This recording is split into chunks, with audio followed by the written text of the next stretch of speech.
उत्तराखंड विधानसभा अध्यक्ष ऋतु खंडूड़ी भूषण ने आज भारतीय प्रौद्योगिकी संस्थान रुड़की द्वारा आयोजित sustainable energy in Sanatan Bharat road map for विकसित भारत 2047 कार्यक्रम में मुख्य अतिथि के रूप में प्रतिभाग किया। आईआईटी रुड़की के सभागार में पहुंचकर उन्होंने दीप प्रज्वलित कर कार्यक्रम का विधिवत शुभारंभ किया। अपने संबोधन में विधानसभा अध्यक्ष ने कहा कि सस्टेनेबल एनर्जी आज के आधुनिक युग में अत्यंत आवश्यक है, लेकिन इसके साथ साथ पर्यावरण संरक्षण भी उतना ही महत्वपूर्ण है। उन्होंने जोर देकर कहा कि जो भी संसाधन आज हमें प्रकृति से प्राप्त हो रहे हैं, उन्हें भविष्य में भी बनाए रखने हेतु सतत कार्य करना आवश्यक है।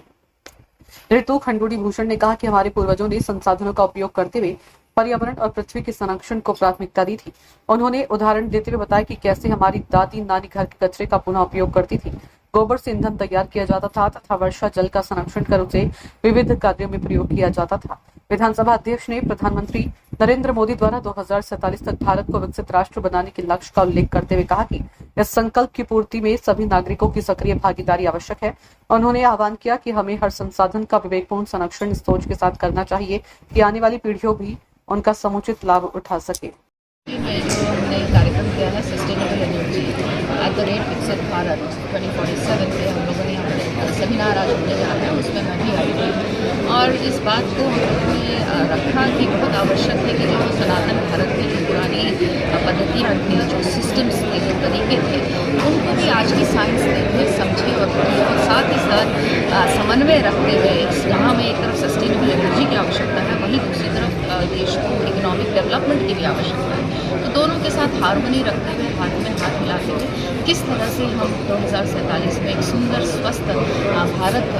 डेवलप्ड भारत को दे पाएंगे, इसका यहाँ पे आज सेमिनार है, उसमें मैं आज पहुँची। आपने एक बात कही कि 2047 में तब पहुँचेगा हम जो पुरानी संस्कृति है उसको बचाए रखना, और उसमें कहीं जो सस्टेनेबल और एनर्जी सहमत हूँ। मैंने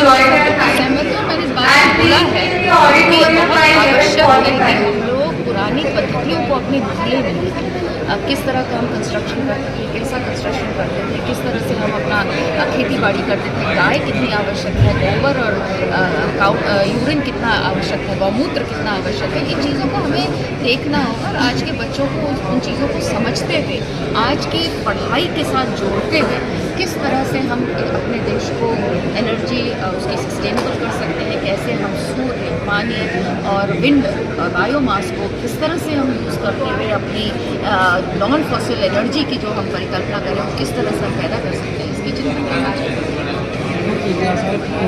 सरकार से जुड़ा, जिस तरीके से सरकार लगातार जो अवैध मज़ार है आज भी देर रात की और क्षेत्रों में भी है, किस तरीके से आप कार्रवाई करेंगे? मैं तो कार्रवाई नहीं कर सकती हूँ, सरकार कार्रवाई कर रही है और जो कुछ भी इलीगल, जो भी इलीगल